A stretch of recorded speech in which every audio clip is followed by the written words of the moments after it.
2 ಗುಂಟೆ ಮಾತ್ರ ಸಾಕು ಎಂದು ತಿಳಿಸಿರುತ್ತಾರೆ. ಆದರೆ ಅಂತಹ ಖಾತೆದಾರರಿಗೆ ಪಾವತಿಸಿರುವ ಹಣವನ್ನು ಹಿಂಪಡೆದು ಬಡ್ಡಿ ಸಮೇತ ತಕ್ಷಣ ಅಂದ್ರೆ ಬಡ್ಡಿ ಸಮೇತ ಆ ದುಡ್ಡನ್ನು ತಗೊಂಡು ವಾಪಸ್ ಅವರು ಸದರಿ ಜಾಗದ ಹೆಚ್ಚು ಭೂಸ್ವಾಧೀನವನ್ನು ಡಿನೋಟಿಫಿಕೇಶನ್ ಮಾಡಿ ಕೊಡಬೇಕಾಗಿ ಕೋರಿಕೊಳ್ಳುತ್ತೇವೆ. ಹೆಚ್ಚಿಗೆ ಜಾಗ ತಗೊಂಡ್ಬಿಟ್ಟಿದ್ದಾರೆ ಭೂಸ್ವಾಧೀನಕ್ಕೆ ಅಗತ್ಯಕ್ಕಿಂತ, ಅದನ್ನ ಡಿನೋಟಿಫಿಕೇಶನ್ ಮಾಡಿ ಅವ್ರ ಖಾತೆಗೆ ಹಾಕಿ ಕೊಡಬೇಕು. ಇಲ್ಲ ಅಂತ ಅವ್ರಿಗೆ ನಷ್ಟ ಆಗುತ್ತೆ. ಇವ್ರು ಕೊಡೋ 3 ಕಾಸಿನ ದುಡ್ಡಿಗೆ ಅವ್ನು ಜಮೀನ್ ಕಳ್ಕೊಬೇಕಾಗತ್ತೆ ರೈತ. ಅದೊಂದು ವಿಷಯ ತಗೊಂಡಿದ್ದೀವಿ ಗಂಭೀರವಾಗಿ. ಹಾಗೆ ಸಂಬಂಧಪಟ್ಟ ಎಲ್ಲ ಕಚೇರಿಗಳ ಕಾರ್ಯಗಳು, ದಾಖಲೆಗಳ ಪತ್ರಗಳ ವ್ಯವಹಾರಗಳು ತುರ್ತಾಗಿ ಆಗುವಂತೆ ಆ ಕಾರ್ಯಗಳನ್ನು ಹಿಂಬಾಲಿಸಿ ಮಾಡಲು ನಾವು ಸಿದ್ಧರಿದ್ದೇವೆ.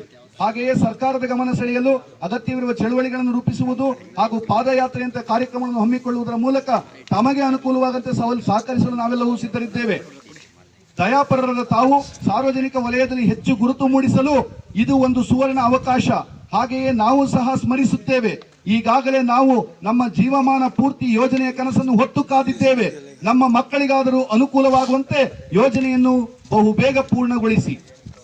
ಆದರೆ ಯೋಜನೆಗೆ ಭೂಸ್ವಾಧೀನಗೊಂಡಿರುವ ಜಮೀನು ನಮ್ಮ ಒಟ್ಟು ಜಮೀನಿನ ಯೋಜನೆಗೆ ಭೂಸ್ವಾಧೀನವಾಗಿರುವ ಜಮೀನು ನಮ್ಮ ಒಟ್ಟು ಜಮೀನಿನ ಮಧ್ಯಭಾಗದಲ್ಲಿ ಕೊನೆಯ ಭಾಗದಲ್ಲಿ ಕೋಚಲಾಗಿ ಭೂಸ್ವಾಧೀನವಾಗಿದ್ದು, ಇದರಿಂದ ನಮ್ಮ ಜಮೀನಿನ ಆಕೃತಿಯೂ ಹಾಳಾಗಿದೆ. ನಾವು ಮಾರಾಟ ಮಾಡಲು ತಂತಿ ಬೇಲಿ ನಿರ್ಮಾಣ ಮಾಡಲು ಪ್ರಯತ್ನಿಸಿದರೆ ಅದು ಸಕಾರಾತ್ಮಕವಾಗಿ ಸಾರ್ಥಕವಾಗುವುದಿಲ್ಲ. 3-4-5 ಮೂಲೆ 6 ಮೂಲೆ ಅರ್ಧ ಎಕರೆ 2 ಭಾಗ ಚಿಕ್ಕ ದಿವಾಳಿ ಆಗಿದೆ ಜಮೀನು ನಮ್ದು. ಆಯ್ತಾ? ಸಕಾರಾತ್ಮಕವಾಗಿ ಸಾರ್ಥಕವಾಗುವುದಿಲ್ಲ. ಇಂತಹ ಎಲ್ಲಾ ತೊಂದರೆಗಳನ್ನು ಸಮಸ್ಯೆಗಳನ್ನು ಅನುಭವಿಸಿ ನಾವು ಬಳಲಿದ್ದೇವೆ. ಕಾರಣ ಒಂದು ನೀರಾವರಿ ಯೋಜನೆ ಸಾಫಲ್ಯವಾದರೆ ಈ ಭಾಗದ ಎಲ್ಲ ರೈತರ ಜೀವನ ಮಟ್ಟ ಮತ್ತು ಆರ್ಥಿಕ ಮಟ್ಟ ಸುಧಾರಿಸುತ್ತದೆ ಎಂಬ ಉದಾರ ಮನೋಭಾವದಿಂದ ಭೂಮಿ ಕಳೆದುಕೊಂಡ ರೈತರೆಲ್ಲರೂ ಸಹಕರಿಸಿದ್ದೇವೆ.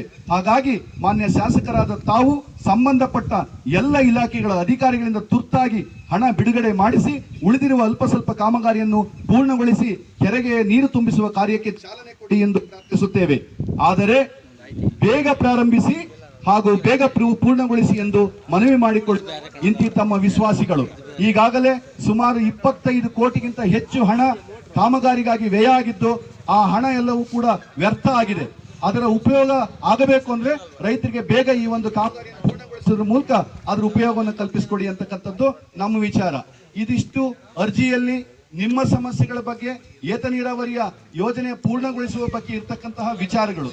ತಮ್ಮಲ್ಲಿ ಏನಾದರೂ ಇನ್ನು ಅನುಭವದಿಂದ ಹಾಗೂ ಅನುಭವಿಸಿದ ತೊಂದರೆಗಳಿಂದ ಏನಾದರೂ ವಿಚಾರಗಳು, ಸಲಹೆ ಸೂಚನೆಗಳಿದ್ರೆ ತಾವು ಅದನ್ನು ನೀಡಿದ್ರೆ ಮುಖ್ಯ ಭಾಷಣದಲ್ಲಿ ಅವರಿಗೆ ಹೇಳುವಾಗ, ಶಾಸಕರಿಗೆ ಮುಖ್ಯ ಭಾಷಣದಲ್ಲಿ ಹೇಳುವಾಗ ನಾವು ಅವುಗಳಿಗೆ ತುಂಬಾ ಸುಲಭವಾಗಿ ಅವರ ತಲೆಗೆ ಹೋಗೋ ಹಾಗೆ ಮನವರಿಕೆ ಮಾಡ್ಕೊಳ್ಳೋ ಪ್ರಯತ್ನ ಮಾಡ್ತೀವಿ.